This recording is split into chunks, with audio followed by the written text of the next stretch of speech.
A pleasant good afternoon, ladies and gentlemen, and welcome to another edition of the Curtlyn Warner Show. Today, we have with us my co-host, Mr. Elvis Flanders, and as you can see, one of St. Martin's stalwarts and one of our top unionists on the island. She goes by the name of Claire Elshot. Madam Elshot, it's undoubtedly a privilege to have you among our program today. Welcome to the Curtlyn Warner Show. Thank you very much, Curtlyn, for having me. And it's a great privilege and honor to be on your show. And I hope that my contribution today would also be very enlightening to your guests or your listeners to your show. So thank you once more for inviting me. Miss Elshot, could you tell the general public and the outer world who is Claire Elshot? Well, Claire Elshot was born on St. Martin as Claire Aventurin. And after the Pastor Nieuwenhuismavel, which doesn't exist anymore, so that's to show you how many more moons. But after doing my basic secondary school, I needed to leave the island to go and do the higher secondary and also to pursue what was my dream, which was becoming a teacher. And I left to Curacao, and there I studied and I graduated in 79 at the age of 22 with a degree of fully qualified teacher. So I started my teaching career in Curacao at a school for special ed. And after 9 years working in Curacao, in which in those years also I make sure that my younger siblings, my brothers, could have continued their education in Curacao. After that, I returned home to St. Martin to contribute in education. And being in education, I realized that there was something wrong with the legal position of the teachers. And in 1994, I was elected president of the Teachers Union, because from the time I became a teacher in Curacao, signing my contract was also like signing my membership of teaching, of being part of the teaching organization, the Teachers Union. So I started as a member of the CTEC in Curacao. And of course, at that time, the president was Mr. Errol Kova. We, as a young teacher, was very active. Every meeting, every information meeting, I would make myself available to go. So when I came to St. Martin, that is the same thing. I tried to find the pattern of the union, but then I realized that the union was dormant. So after trying to revise the union, the first I'm proud to say I'm the first female president of the Teachers Union within the Netherlands Antilles, and within St. Martin, I'm the first. So it has been now a good 26 years that I'm holding that position of president of the Teachers Union. Of course, within that 26 years, I've seen a number of training, capacity building, and when I do evaluation of myself, I would say the seniority, the exposure that I got, the guidance that I got from other trade unionists in Curacao, Aruba, Santo Domingo, the training, and then affiliating with the Caribbean Union of Teachers and also Education International have given me also the opportunity, that window of opportunity to grow within what you see that I would do every day. And you can say now that in seniority, I am one of those trade unionists that can rightfully speak out on issues pertaining to the workers. And in that sense, I've also president of the Windward Island Chamber of Labor Unions, which is an umbrella body in which the civil servant unions the public sector unions and the private sector unions are together in that body. We have a protocol established of solidarity, and therefore you can hear me speaking not only on behalf of the workers in education, but also the workers in the private sector. You understand? So this is who Claire are. I'm a mother of 3. Of course, now they are quite adult children, 2 boys and a girl, and the grandmother of one little sweet little 3-year-old. And basically, you can say my roots are from St. Martin, born on French St. Martin with the father, Mr. Daniel Bobotui, and my mother from here, Colby. She was brought up here in Colby, Christabel Aventurin, the late Christabel Aventurin, both of them are dead. But I also have, on mother's side, I have 7 brothers and 1 more sister. And on father's side, I have about 40 something brothers and sisters together. So I am a well-known family person also, because wherever you turn, you might hear children calling me Tanty Claire, not only Teacher Claire, but Tanty Claire. I have a whole wealth of nieces and nephews under me. So I am a St. Martiner of the 11th of November. You know, the 11th of November, St. Martin say, roots on the French side and on the Dutch side just as strong. So that's why I consider myself a good St. Martiner. For some reason, people will recognize me as a Curacaulian, and I have to, correct them all the time. I'm proud to be a St. Martiner.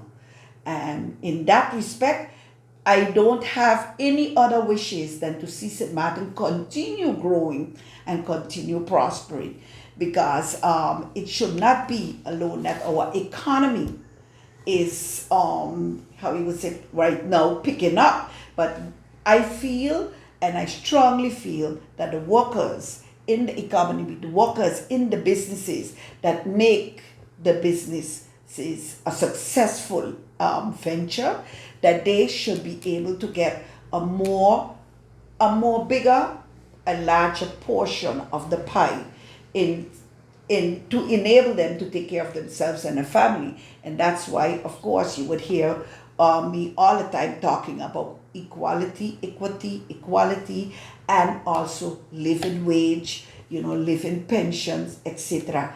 I believe strongly in people being able to provide for themselves.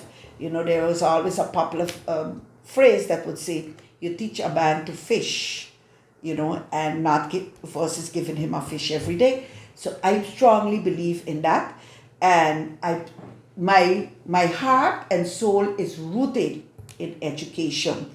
I believe in every child deserves to have an education. And that is also the reason why I founded the foundation, All Children's Education, back in 2002 or 2003. And therefore have the school, All Children's Education, because I feel that education, as they would properly say, is the key to success. Yes, education would give you your rights to be able to earn and stand on your 2 feet. And that is what education has done for me. And I feel with gratitude in my heart, I would continue to inspire and do that for other children. So I have had the privilege to educate a number of children who would have been through the cracks, basically based on their status here in St. Martin. They would not be able to be part of the educational system. I am proud to say that I have seen a number of them under my school foundation. They have succeeded, they've gone into secondary school, and they are successful members of our community. They continue to contribute positively to the building of St. Martin. And for me, that is important also. Thank you. Very, very well said, Mr. Claire. I must ask you these questions. I've listened to you being very, very well educated. And have you ever thought about being a representative of people going into politics and representing the country from that standpoint? Well, basically, I have had a number of persons asking me to go on a list, etc. And when I say persons, leaders of parties, I keep, as a trade unionist and a workers' representative, I keep asking them all the time, what do you want me to tell the workers that I would do when I get in there? Because you see, the thing about it is going on a list is one thing, but giving your meaningful contribution to a country is the next thing. And I have seen a number of persons that were never on a list made positive contributions to the country. So I would say also to them, I said, if you feel that I can make a contribution in an area, once you win the election and you are there, you can talk to me then. But then it stops there. I've never had anyone coming forward to say, well, you know what, I would like you to be, yes, their contribution, whether in the Ministry of Labor or as Minister of Labor or Ministry of Education or anything like that. I've never had a party that came and approached me. So my take also is, I am not too good in playing politics. I love the truth. I have noticed that the party or the politics that are being played in St. Martin, to me, is not the level that I would want. I cannot deal with fooling people. Right. I like to tell you it straight. And from my heart, I'm a person that I would give you even my clothes if I could, to be able to help you. I'll give you my heart. Whatever I have, when a person that have less than me is in dire need, I will be able to give you. And you see, when you are in politics, the reality is you cannot please everyone, but you have to be straightforward though in getting policies that can build people. I have seen that happen over the years when I would say, look at ourselves as families. I would say we came from a very poor family. And when I say poor, I mean, my mother wasn't rich. She had 9 children. She worked very hard, 4 or 5 jobs a day. But for her, education was very important. So she made sure educated all her children with the help of however we did it. Family ties in those days were very important. So she, yes, very strong. She made sure maintain her ties with her father and the brothers and sisters from father's side. And that is how they helped her also to build her home here in Colby, a 3-bedroom home.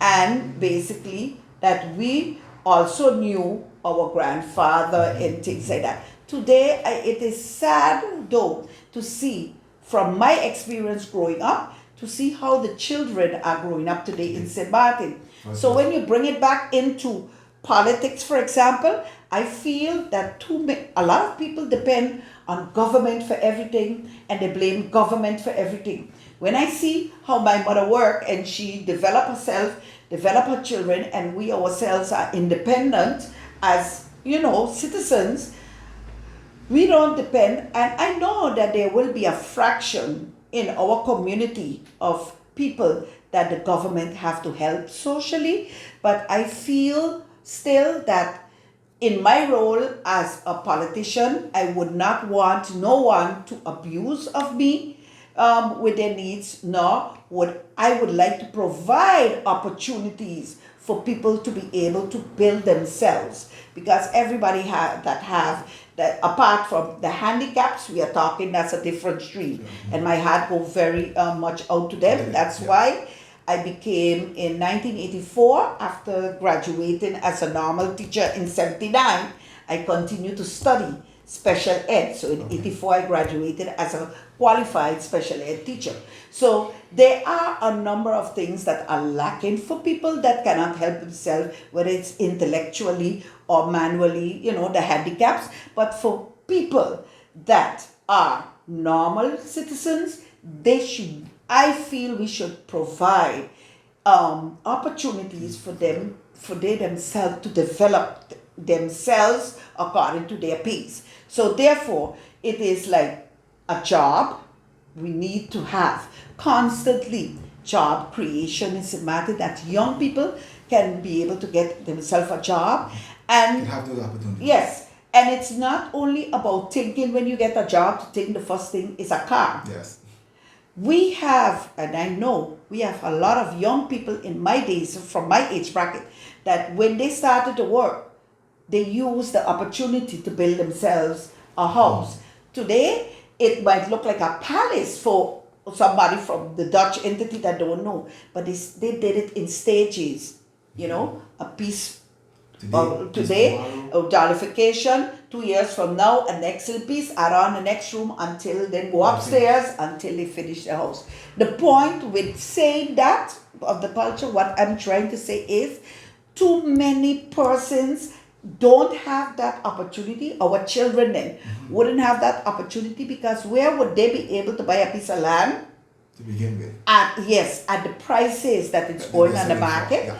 Even if they have a job, where would our children tomorrow be able to own their own homes? And that is why a part of a work group, when St. Martin got their own pension fund, the APS, so after 10-10-10, the APNA was the General Pension Fund of the Netherlands at least. But when St. Martin got their assets and they formed the APS, in conversations, this is what I keep telling them. I said, our young police officers, teachers, and everyone, the young, professional, career-oriented persons should be able to earn their home. Yes. And then they came with a project. Now that project is sitting there empty for over a year. Oryx, behind CXC. CC1 right there here. in Gay Hill. That land was given, if I am not mistaken, with a symbolic amount. So they got that land free. They've developed a project, but it didn't go anywhere. My philosophy would be that government would have to make sure that those houses would be able to be turned over to key persons, even if they have to take a loss and lower the prices. Absolutely. And then look for other projects. Because I cannot continue to imagine that they're just sitting there and nothing is happening while we have young professionals that are in need of the housing possibility. We should be able also to give our young professionals, loans specifically, not for cars alone. So At a bank, within a week time, you get an approval for a car. Right. But this thing about helping our young professionals, because the young professional today, they would have to stay like 35 to 40 years in a job before they can reach pension or they can collect their pension. So these are the things that, for me, as a politician, you would like to I see would need to make sure that something a like this is going to housing happen. project would be the one for low income, not what was told to us, promised to us. Let's say when Ebenezer started, it was promised that going to be a low income house. It was low quality, but it was not low No income. It wasn't for to low suit income. that criteria. Yes, it wasn't to suit those So- persons. What would you like to see from government's perspective in terms of representation for the people of this country? I would like to see from government's perspective that government focus on decent work, the ILO standards, and that they focus on the protection, social protection flow of the people of St. Martin and the equality within. We are in a quick kingdom, but it is so much different, when it comes to standards that we We're busy below, we're high. our Are human. we too yes. high or are we too low? Well, not that we are too high or we too low. Cost of living is high, but when you come to the human index, we are lagging behind. Okay. Too many persons that are just minimum wage and can't make ends meet. So therefore, we need to have that equality I heard you also. talk about that earlier. Yes. Very, very well said. What are your thoughts about the current situation on St. Martin during this difficult time of the pandemic? And how was your experience during the pandemic? Well, the current situation is that, to me, the government is too much focused on the health issue and not focus on every other issue, because it's a domino effect. This pandemic brought with it economic and social issues also. it is taking too long for them to make certain decisions, basically with regards to business and getting them back up on their feet. And when it comes to the health part, even though they are spending so much into the campaign, don't move, eat this and that, it is still not, to me, the right message that needs to come out, because we are still seeing a fluctuation of the peaks. We don't know as the public, because they're saying wear masks. Yes. You see people the whole day wearing masks, and when you look, you would see from the health people the contra.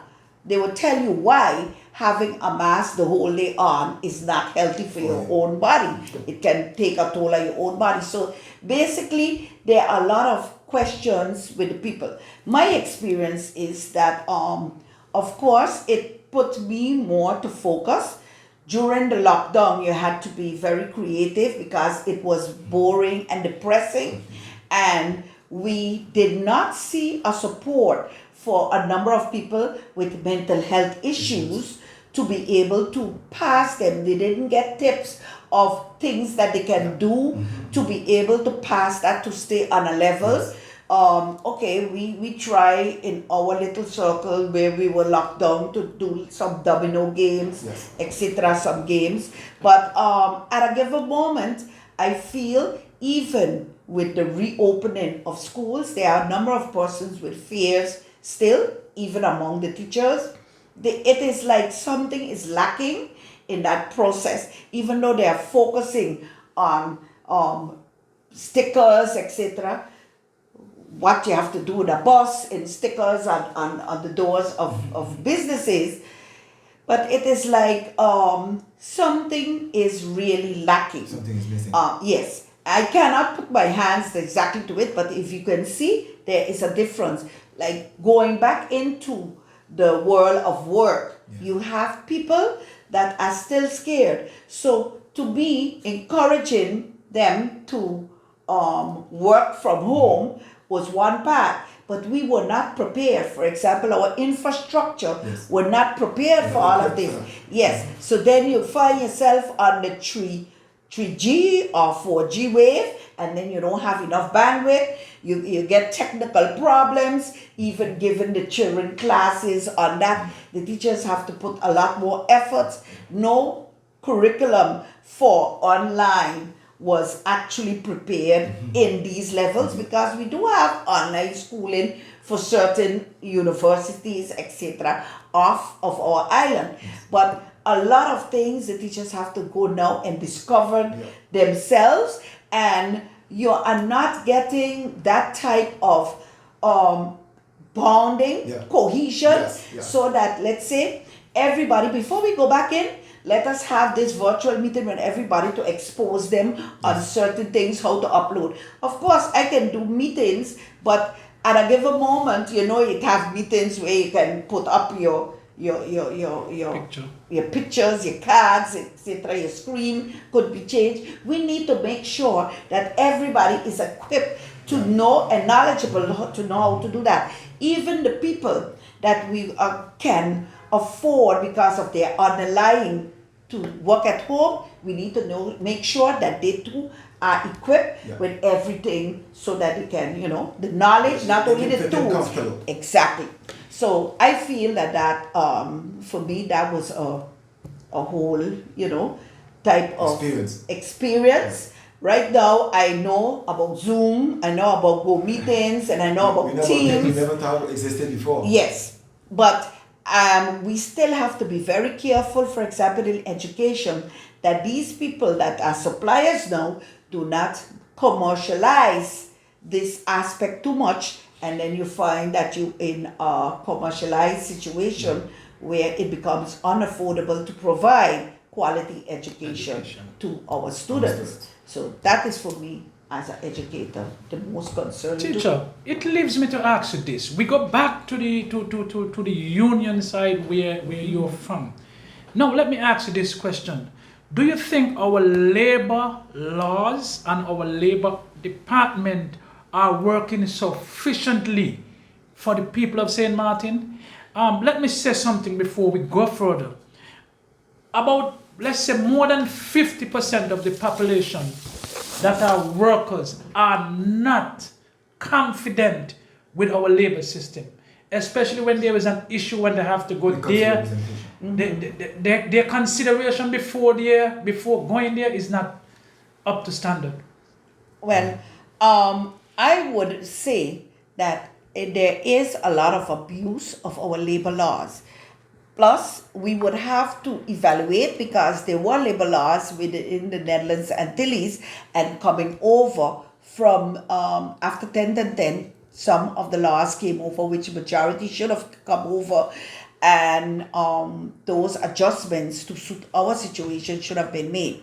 Now, about the functioning of the labor office, I really don't have much experience with that as a union. Why? Because the teachers and the teaching profession was exempted from labor office. So we go directly to either the civil court, the civil courts, or the courts for civil servants. So if there's any dispute that on the level of union we cannot solve with a school board, that is the way. While normal workers would have to go to the labor office to deal with that. I just had a few brief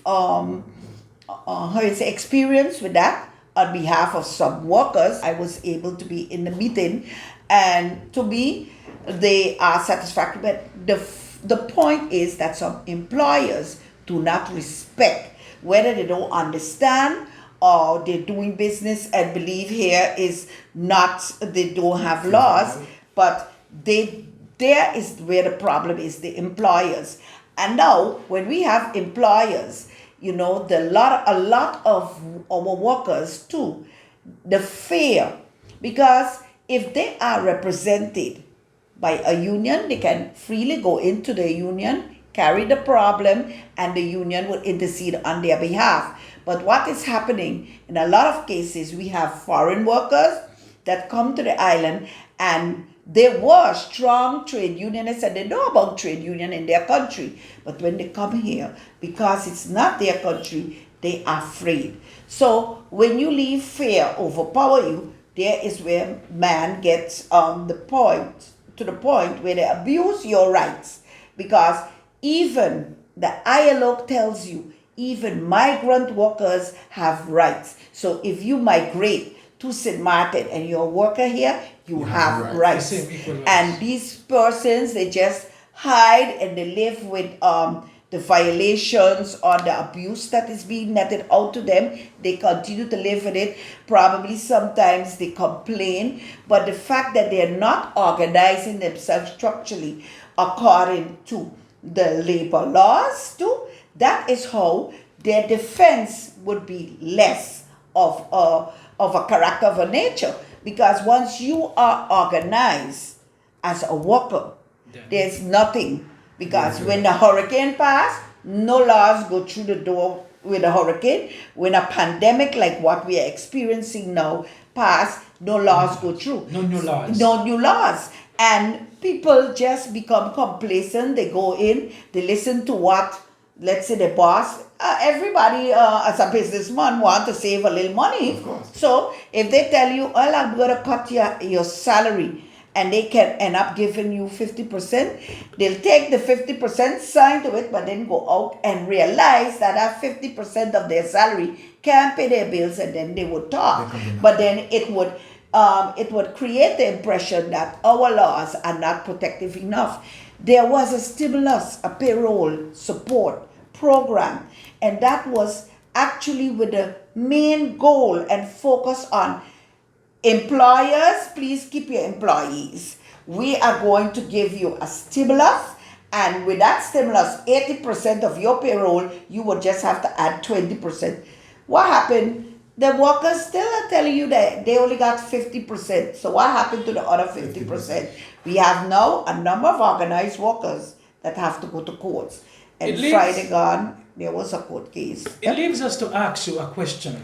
And I think my co-hosts have the great question to ask you when it pertaining to that status. Yes, Ms. Claire. Concerning the last march that you've been a part of for civil servants, Are you satisfied with the outcome?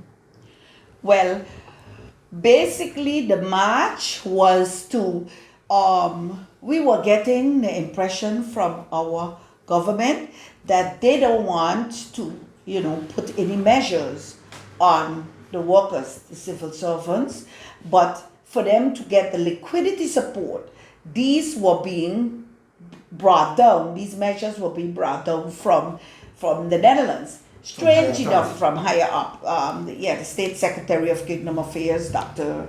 Hannes Raymond Knops. Strange enough, they never, as a Council of Ministers, included the unions in that part of the talks where they would come out, openly and say. There were 18 measures that was being sent to get that second tranche. Up to now, the second tranche has not been finalized.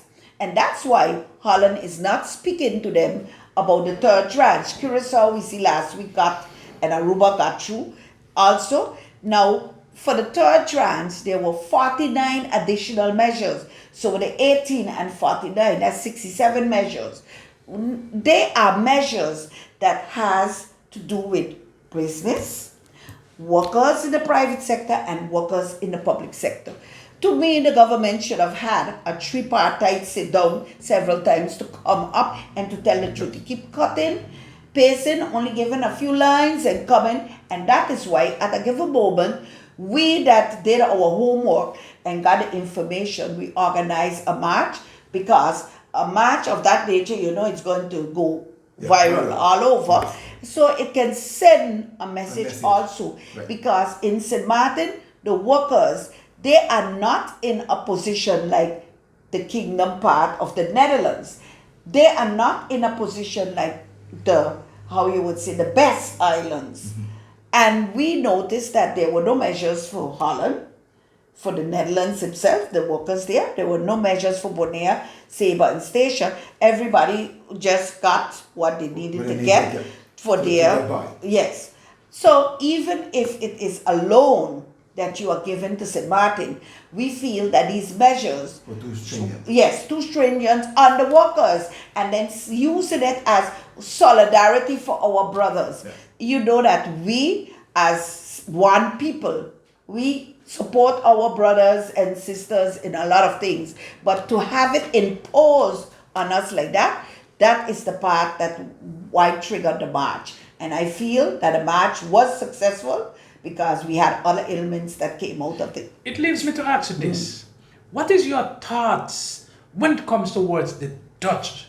What is your thoughts about the treatment that government and the people of St. Martin are getting from The Hague? Well, what is some of the union thoughts? I have to be quite honest, fair and balanced, because I listen to interviews from the second chamber, and I listen to also Van Raak, and I listen to a number of the Dutch politicians.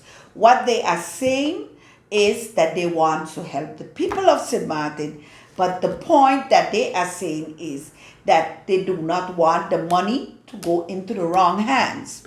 Now, when they say in the wrong hands, I mean politically. So we are seeing, for example, right now that they have programs where the private entities like foundations like Red Cross, Cape Italy, etc., they are getting monies to be able to help, and then they have another program where people that are unemployed can apply, but you have to prove that is at the St. Martin Development Fund. They also got funds from the Netherlands. So they are at all costs circumventing the government. Well, I feel, number one, it was unfair towards this government because they just got elected and sat when the pandemic closed in on us. Correct. So they even didn't have a good 10 days in office after our election in January.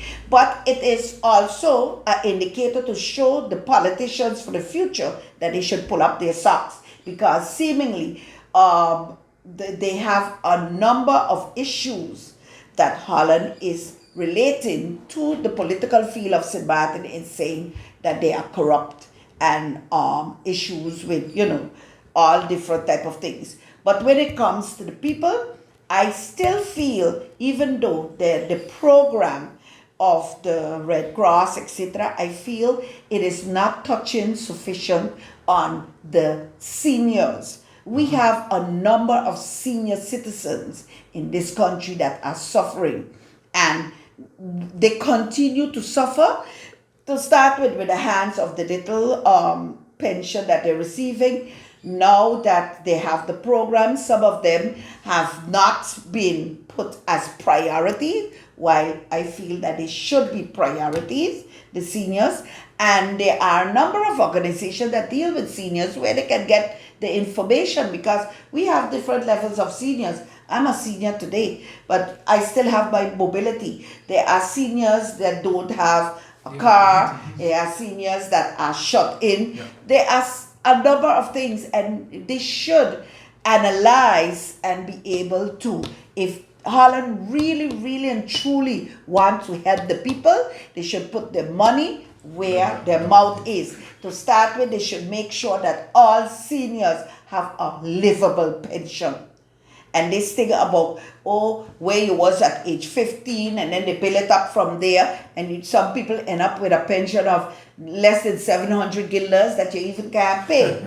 GB, and then sustain yourself, that should be corrected. So in saying that, Holland, to treat people fairly, you should look at equality in certain areas. I mean, when it comes to a person working, a working person, they have the opportunity to, let's say, have a collective labor agreement, etc. Holland could stay out of that. They should not be imposing, SZV should not be imposing measures to cut people's salary while people have a collective labor agreement. You cannot defy that. But when it comes to really saying you're helping the people, start from the people, the top, the seniors, the people that really contributed here. Make sure that you start with equality in their treatment,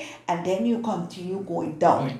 Okay, so that is where, if you want to help the people really. So in saying that, Teacher Claire, would you say that maybe our government should have looked elsewhere other than within the Dutch kingdom for assistance, rather than just looking directly towards the Dutch?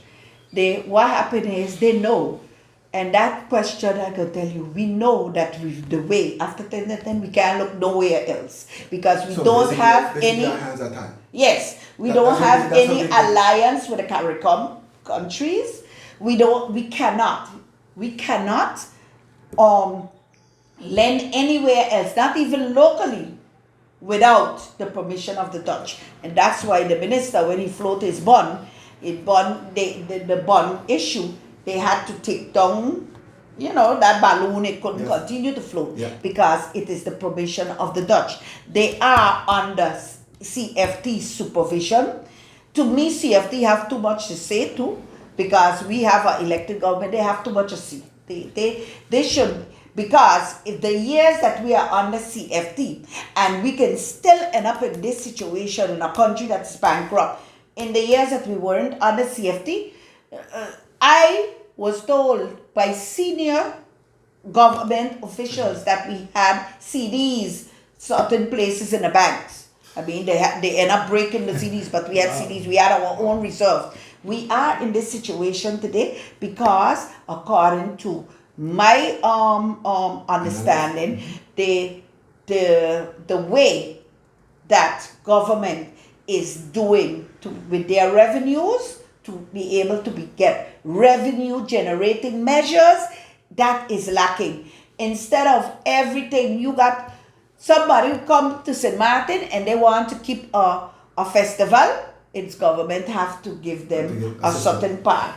And what is government getting back out of it? You understand me? What is their return out of this? So at a given moment, the revenue generated based on how you see the economy. We see billion-dollar economies here on this little island. Okay? We have a lagoon that have $1 billion sailing in and out. and we see our airport we see our harbor. And basically, the government is lagging behind. I tell them all the time. The nightlife also, I say all the time, we should have young and aspiring people redo this tax system where you got to go in by the 15th, go stand in long lines. Now, if I have a business in the night, I go and go stand in the 15th and a long line to go pay the government and beg them to hurry up in the line so I could continue with my business. No, too much of flight of capital that belongs to the government. You need to get your foot soldiers out. They need to have the way, the infrastructure, the software have to change that you could attach. When I go to Curacao, I see they got on every and they're checking them too at random. They got a little device attached where the government could see, and they come in. They have controllers to control and see what their part of the sales are and should be. So basically, you have to go with the time. You cannot stay with this amount of paperwork that have to be filled in, and then they have to stand in line. People have to stand in line and think. You tell it right. We're lagging too far behind. It leaves me to ask you this question, teacher. How would you rate the government of today during this pandemic time? How would you rate them? Well, as a unionist, my rating would be very low for them. Why? Because they are failing to even, when we reach out to them, they are failing to respond. As trade unions, we are social partners. So the social dialogue for me is very important. In a dialogue with you, when you bring the points to the table, you come clean. I can understand and we can work together. But don't come with your face saying one thing and it is not that. Because then I lose my confidence and I have to rate you low.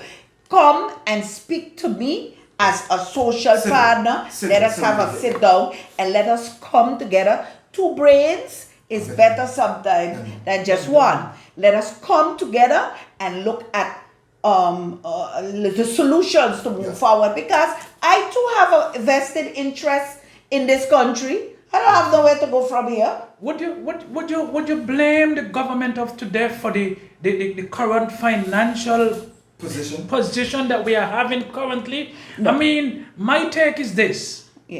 25 years ago, we had Hurricane Lewis, and that was at the first time one of the most devastated storm ever to hit St. Martin. What did we do then? Did we put a fund aside? 3 years ago, we had Hurricane Irma. We still didn't have a disaster fund. Today, we are in a pandemic for more than 8 months. Exactly. The government is crumbling and it's crawling, it's balling for funds. But this is the thing. I would not directly blame this government right now, but I would blame governments in general. Because that you hit the nail on its head. You know, it is like you drive in a car, you get in an accident, when you look, oh my gosh, my insurance expired and I didn't notice.